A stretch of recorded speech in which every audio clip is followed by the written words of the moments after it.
khususnya anak-anak kelas 10 yang baru. Hari ini saya diberi tugas oleh sekolah untuk menyampaikan masalah tata tertib yang ada di sekolah, tentunya SMA Negeri 1 Gapura yang kita cintai ya. Sebelum saya menjelaskan lebih lanjut mengenai apa dan bagaimana tata tertib sekolah kita tercinta, saya akan memperkenalkan diri dulu. Perkenalkan, saya Ibu Sri Puji Anarti. Saya biasa dipanggil Bu Puji. Saya mengampu bimbingan dan konseling, yang dalam hal ini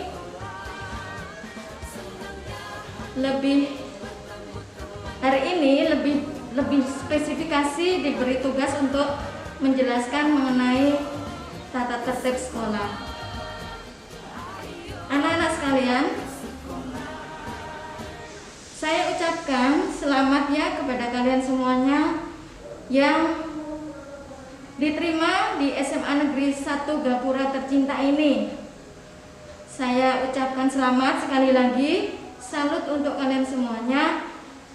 Harapan kami, Bapak Ibu guru yang ada di SMA Gapura, kalian bisa mencurahkan semua energi kalian untuk perkembangan sekolah kita tercinta, ya. Nah, kalau Anda sudah dinyatakan diterima di SMA Negeri 1 Gapura yang tercinta ini, tentunya yang pertama kali yang kalian pahami dan harus dimiliki adalah rasa mencintai dan memiliki SMA Negeri 1 Gapura ini. Rasa mencintai dan memiliki itu nanti bisa dijabarkan dalam sehari-hari dengan menjadi siswa yang tertib dalam berkata-kata, tertib dalam berpola tingkah laku, dan tertib dalam hal penampilan. 3 ya, tertib dalam berbicara, berpola tingkah laku, dan dalam hal penampilan. Ini tentunya berhubungan dengan penampilan seragam dan ketertiban berpakaian kita dalam sehari-hari ya. Ya, oke. Kita lanjut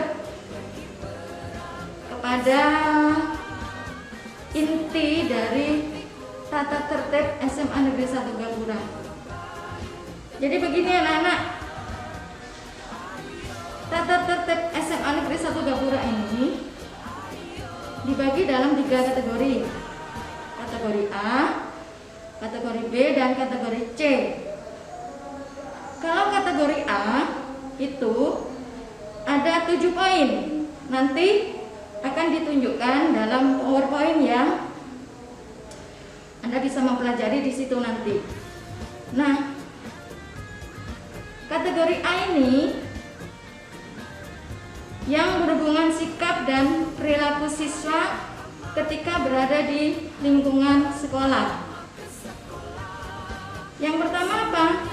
Saya bacakan aja ya 7 ini karena ini sifatnya penting. Jadi yang kategori A ini saya bacakan beserta nanti sanksi administratifnya. Yang pertama, melawan dan berbuat kasar kepada kepala sekolah, guru, dan personel sekolah. Itu yang ke-1. Yang kedua, melakukan perbuatan yang bertentangan dengan norma agama dan masyarakat. Yang ketiga, membawa, menyimpan, mengedarkan, mengkonsumsi obat terlarang, serta minum minuman keras. Itu yang ketiga. Yang keempat, menikah dan hamil bagi remaja putri. Yang kelima, membawa, menyimpan, mengedarkan kaset, baik ini di HP maupun di PC dia, yang sifatnya porno. Membawa buku porno dan juga HP porno. HP yang porno itu adalah HP yang di dalamnya terdapat gambar-gambar porno. Yang keenam, memalsu, merusak, meniru dokumen sekolah, dokumen kepala sekolah, dokumen guru dan personel sekolah. Sementara yang ketujuh adalah menjadi pengurus atau anggota organisasi yang mengarah pada kegiatan amoral atau negatif. Itu rumusannya ya. Kalau sanksinya, kalau kalian melakukan tindakan di antara ketujuh poin tadi, maka sanksinya adalah sekolah akan berkoordinasi dengan orang tua. Setelah itu siswa secara langsung akan dikembalikan kepada orang tua. Ya, jadi perlu dicatat ini untuk kalian semuanya. Saya berdoa dan berharap mudah-mudahan di kategori A ini tidak terjadi pelanggaran di antara kalian semuanya, ya. Nah, tadi yang kategori A. Sekarang kategori B. Kategori B ini ketentuan yang berhubungan dengan dan sikap perilaku siswa. Ada 13 poin di sini ya. Nanti akan ditunjukkan dengan PowerPoint. Tetapi di sini saya akan membaca dan menjelaskan beberapa yang menurut saya, menurut sekolah itu adalah yang penting. Saya bacakan. Nomor 5, poin kelima. Dan ini biasanya terjadi ya di sekolah kita, di lingkungan sekolah kita. Menerobos atau melompat pagar atau jendela sekolah. Menerobos, melompat pagar atau jendela sekolah. Biasanya ini terjadi kepada anak-anak yang datangnya terlambat ke sekolah. Dan ini memang terjadi di sekolah kita. Tapi harapan saya untuk kalian siswa baru tidak terjadi ya hal ini. Kalau datang terlambat ya sportif aja, masuk ke lingkungan sekolah, mendatangi ruang BK, minta surat izin masuk ke kelas. Karena di sini hunternya SMA Gapura dikomandoi oleh Wakasek Kesiswaan. Kalau kamu lompat pagar pasti ketahuan dan dipegang, dibawa ke ruang BK. Itu ya. Poin selanjutnya adalah, dan ini juga seringkali terjadi di sekolah kita, membawa dan merokok di dalam atau di luar lingkungan sekolah. Saya berharap ini tidak terjadi di antara kalian kelas 10 ya, siswa baru yang sampai membawa rokok ataupun merokok di luar lingkungan sekolah. Selanjutnya poin yang ketujuh, merusak, menghilangkan dan mencoret-coret sarana dan prasarana sekolah. Kadang-kadang hal ini terjadi kalau kita itu sifatnya iseng, lagi duduk-duduk sambil mendengarkan Bapak Ibu guru menjelaskan di depan, tangan kita menulis-nulis di bangku dengan menggunakan ballpoint atau menggunakan tip menulis apa saja yang ada dalam pikiran kita. Itu tidak boleh juga ya. Kalau nanti ketahuan, ditemukan, maka sanksinya kamu akan disuruh membersihkan apa yang sudah kamu tulis itu. Atau kalau sudah rusak berat, Anda harus menggantikannya. Ini menjadi tanggungannya orang tua kan. Kasihan juga orang tua kalau hanya direpotkan oleh hal-hal sepele seperti itu ya, menggantikan sarana dan prasarana yang ada di sekolah. Yang selanjutnya 9, poin ke-9, bersikap tidak sopan terhadap warga sekolah. Bagaimana sih bersikap tidak sopan terhadap warga sekolah? Yang dikatakan warga sekolah itu adalah semua individu atau semua person yang ada di sekolah kita. Bapak kepala sekolah, Bapak Ibu guru, Bapak Ibu petugas tata usaha, teman-teman kalian, baik yang satu kelas maupun kelas lain, dan juga diri Anda sendiri. Jadi seperti yang sudah Bu Gestri tadi jelaskan, etika dalam sopan santun di lingkungan sekolah tetap harus dipegang teguh dan diperhatikan. Yang terakhir, kategori B, menggunakan sepatu tidak sesuai dengan ketentuan yang ditetapkan oleh sekolah. Tadi sudah diberi penjelasan oleh Bu Gestri bahwa sepatu yang digunakan itu harus berwarna hitam. Tidak boleh ada warna yang lain, kecuali di kegiatan-kegiatan tertentu, misalnya kegiatan Jumat bersih. Bolehlah kamu pakai sepatu olahraga yang berwarna selain hitam. Tetapi di luar ketentuan itu tidak diizinkan ya. Tindakannya nanti kadang-kadang kalau siswa sudah satu kali diperingatkan tidak mengindahkan, bisa-bisa sepatunya diambil. Kalau sudah diambil ya nggak akan dikembalikan lagi. Rugi kan kamu. Jadi tolong diperhatikan betul. Ini mumpung masih masa MPLS, kamu tentunya kalau yang sudah terlanjur beli sepatu tidak masalah ya. Tapi kalau yang baru mau akan membeli sepatu, saran sekolah sebaiknya seyogyanya membeli sepatu yang berwarna hitam, gitu ya. Nah, di kategori B ini sanksi administratifnya nanti Anda bisa baca ya di PowerPoint-nya. A atau yang pertama, melakukan pelanggaran satu kali diberikan peringatan oleh Bapak Ibu guru, Bapak Ibu wali kelas, dan BK. Yang B, melakukan pelanggaran 2 kali diberikan surat panggilan kepada orang tua untuk berkoordinasi dengan sekolah.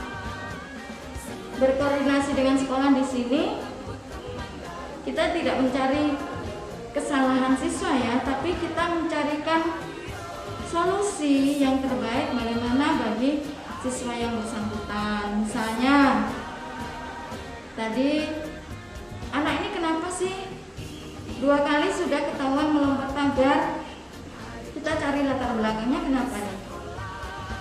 Oh, ternyata karena dia seringkali terlambat. Nah, ini anak kenapa seringkali terlambat? Oh, kalau malam sering tidurnya malam hari sampai larut malam. Paginya ibunya, ayahnya, orang tuanya sudah berangkat ke sawah, tidak sempat membangunkan anaknya untuk berangkat ke sekolah. Ya, kalaupun sempat, kadang-kadang anak-anak kurang mengindahkan. Entah semua, Cinanya sekejap kok ngantuk. Dong boleh. Akhirnya bangun, loh sudah jam 7, kaburu-kaburu, tak mandi, tak apa, langsung berangkat sekolah.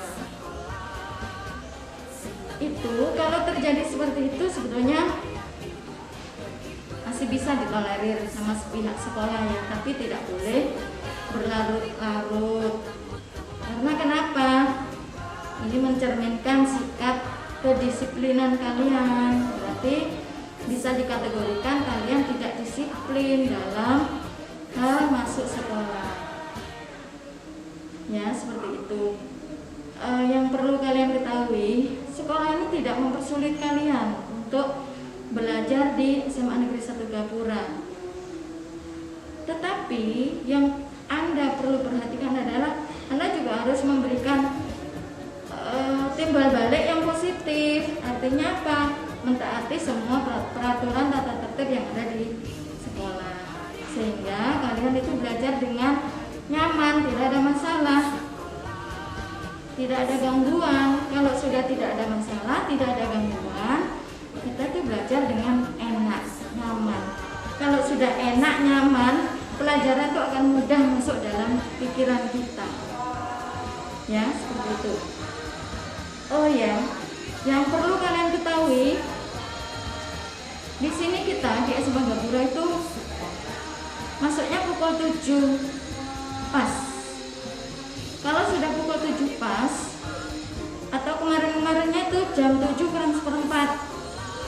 Saya kurang tahu nanti di tahun ajaran baru ini kita apa masuk jam 7 kurang seperempat atau masuk pukul 7. Tapi yang jelas, yang perlu kalian perhatikan dan pahami, pukul berapapun masuknya, nanti pintu gerbang sekolah akan ditutup kalau sudah menunjukkan waktu yang tepat, pukul 7 atau pukul 7 kurang seperempat.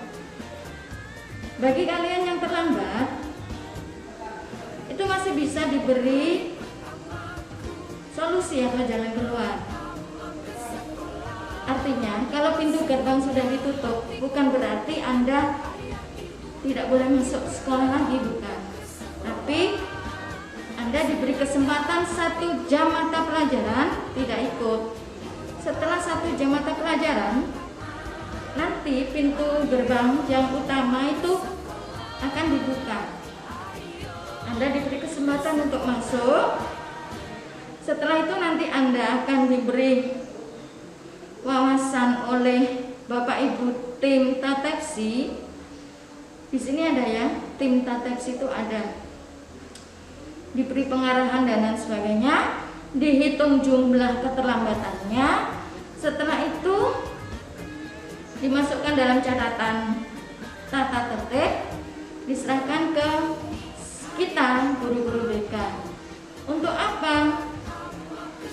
Untuk diadakan tindak lanjut. Tindak lanjutnya ya diadakan pembimbingan. Pembimbingannya bagaimana, Bu? Enggak ya, kita enggak akan memukul, enggak akan menghukum secara fisik, enggak. Tapi kita berusaha mengorek alasan-alasan apa yang menyebabkan kalian itu terlambat. Nah, dari alasan-alasan ini kita akan carikan solusi bagaimana sebaiknya agar solusi itu bisa mengurangi tingkat keterlambatan kalian dalam sehari-hari. Ya, seperti itu.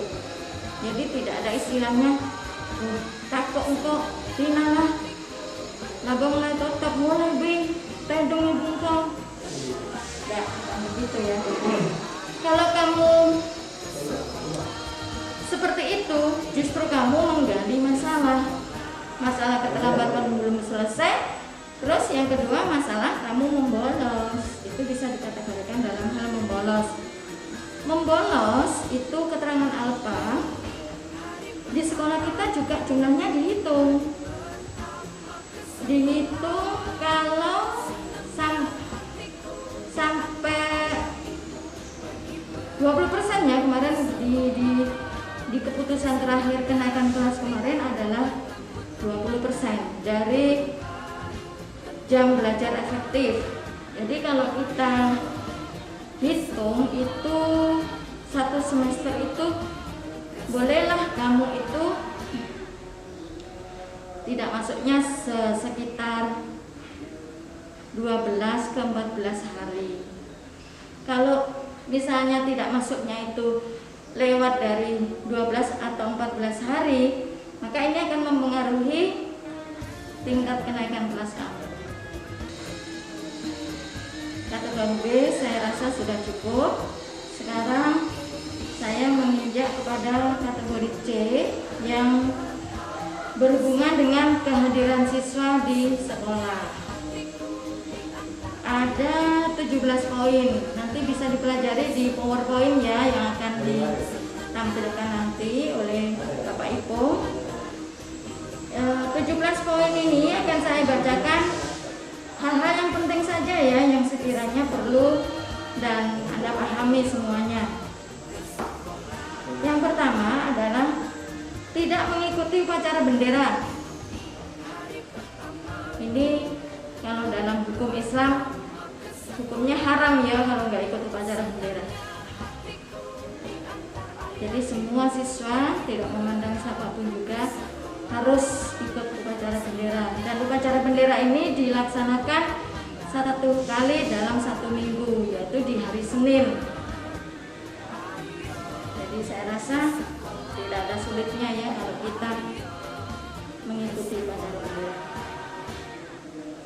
Yang kedua, terlambat masuk sekolah. Tadi sudah saya jelaskan panjang lebar ya, terlambat masuk sekolah.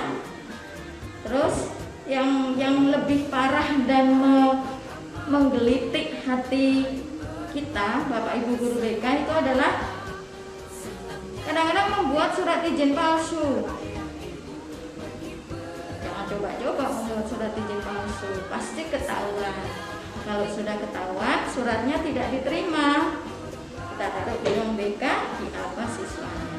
Kalau sudah berulang kali beberapa kali terus mengulang, ya saya panggil orang tuanya, saya berkoordinasi dengan orang tuanya.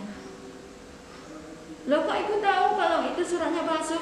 Tahu, ada tekniknya, ada ilmunya. Jadi jangan coba-coba untuk tidak masuk, mau bolos terus buat surat palsu. Ya, tuh. Yang keenam, kelengkapan atribut sekolah dan kerapian seragam sekolah. Jadi kalau Anda kelas 10 ya atributnya harus kelas 10. Kelas 10 jangan pakai atributnya kelas 11, salah itu. Kamu mau duduk di mana? Di kelas 10 tidak diakui, di kelas 11 juga tidak diakui. Ya, jadi janganlah, nggak usahakan jangan begitu. Harus tertib ya. Terus kadang-kadang juga ini ada anak-anak yang masih gaya-gayaan itu pakai jaket di lingkungan sekolah. Tidak boleh. Kalau Anda dari rumah ke sekolah memakai jaket tidak dilarang oleh sekolah, tetapi ketika berada, kan pintu itu kan ada 2 pintu gerbang, dan pintu gerbang utama dan pintu gerbang kedua. Kalau sudah masuk pintu gerbang pertama, Anda memarkir kendaraan, nah begitu pulang maka jaketnya harus dicopot. Ketika masuk di gerbang kedua, Anda sudah menunjukkan identitas diri bahwa Anda itu anak SMA Negeri 1 Gapura. Tidak ada yang berjaket ya. Kalau maksa ya nanti tim ketertiban yang akan mengambil jaket kalian.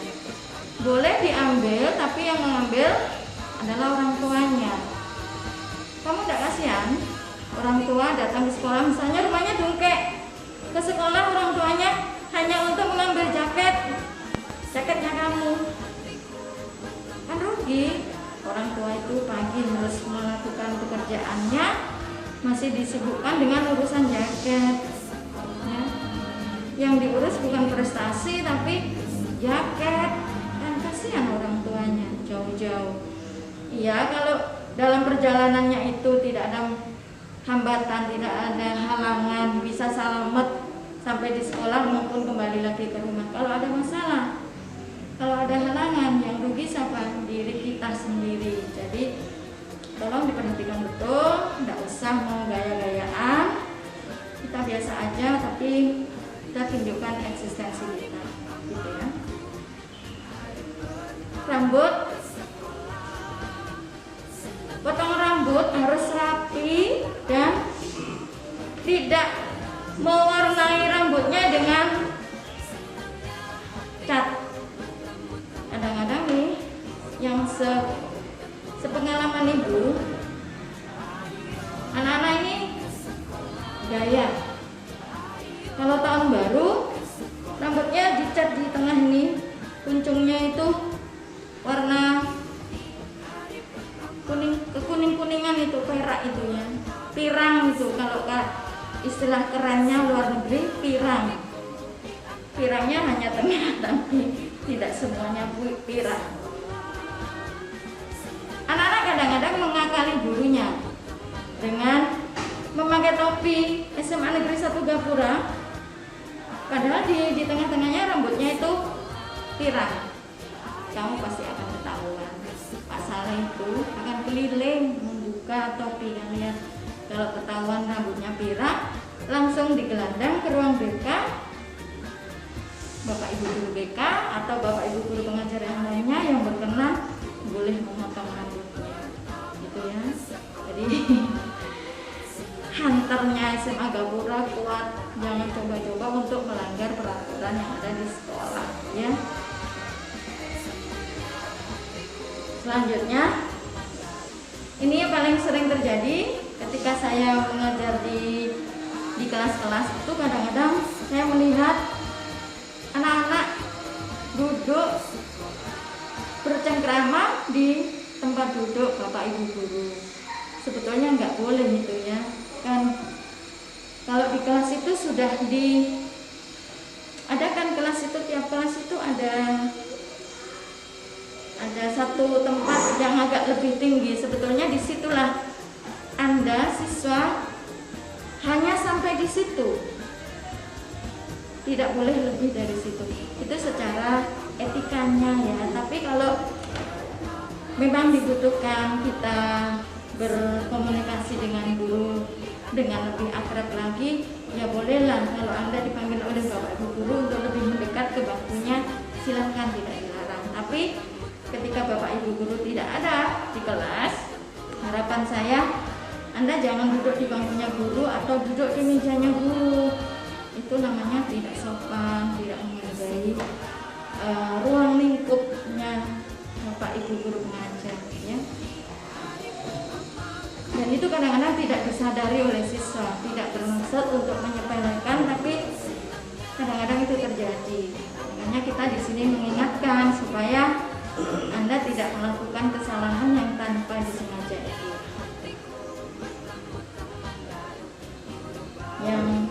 Yang poin 15, meninggalkan sekolah tanpa izin pada sekolah. Kadang-kadang tidak izin, langsung ada temannya datang ke sekolah mengajak, ini anak mau aja, tidak izin sama Bapak Ibu guru BK, tidak izin kepada Pak Satpam, langsung keluar. Atau kadang-kadang karena takut mau meminta izin, lompat pagar belakang. Kamu pasti akan ketahuan. Sekali lagi, hantarnya sama Gapura akan, kalau saya katakan itu bisa-bisa 24 jam itu terkontrol sama Gapura, tidak bisa ya. Jadi tolong jangan lakukan hal-hal yang sifatnya merugikan diri kalian sendiri, itu ya. Untuk sanksi administratifnya di kategori C ini sama halnya dengan sanksi administratifnya di kategori B. Jadi saya tidak perlu bacakan lagi, hanya yang sebagai catatan saja saya bacakan di sini.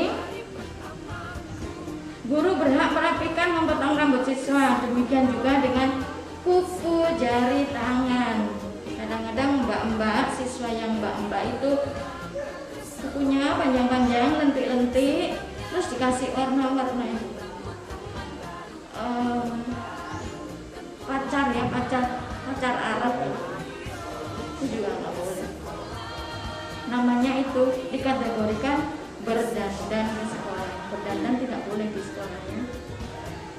Terus sepatu siswa-siswi harus berwarna hitam. Kaos kaki berwarna putih untuk hari Senin dan Kamis, warna hitam untuk hari Jumat. Nah, ini juga yang paling terpenting. Tidak diizinkan menerima tamu di lingkungan sekolah kecuali ada izin dari Bapak Ibu guru piket dan Bapak Ibu guru BK ya. Dianjurkan menyertakan surat keterangan dokter apabila Jadi Anda sakit ya, satu hari Anda sakit, Anda menuliskan surat keterangan bahwa Anda sakit yang ditulis oleh orang tua, ditandatangani oleh orang tua. Satu hari, 2 hari, 3 hari Anda masih sakit, maka Anda wajib untuk menyertakan surat keterangan dokter di hari keempat. Kalau tidak menyertakan surat keterangan dokter, dianggap alfa, ya, seperti itu. Terus untuk izin, keterangan izin boleh hanya 2 hari. Misalnya, Bu, saya izin nenek saya meninggal dunia di Banyuwangi. Saya mau ke Banyuwangi sama keluarga besar saya. Iya boleh, silahkan. Tapi tidak boleh lebih dari 2 hari. Kalaupun misalnya lebih dari 2 hari, bolehlah orang tuanya berkoordinasi dengan sekolah untuk meminta izin lebih dari 2 hari. Tapi kalau tanpa keterangan dari orang tua, tanpa orang tua hadir ke sekolah, maka izin tetap hanya diberikan 2 hari, ya. 2 hari, jangan lupa. Tidak diizinkan berada di tempat parkir kendaraan kecuali ada izin. Nah, hal-hal yang belum tercantum dalam peraturan tata tertib ini akan ditentukan di kemudian. Ya, demikian dari saya. Mudah-mudahan apa yang saya sampaikan menjadi manfaat kepada kalian semuanya. Terima kasih banyak atas penelitiannya, dan sekali lagi saya ucapkan selamat kepada kalian ya yang sudah diterima dan bergabung di sekolah kita tercinta ini. Mudah-mudahan menjadi rezeki yang luar biasa bagi diri kita semua. Terima kasih dan assalamualaikum warahmatullahi wabarakatuh.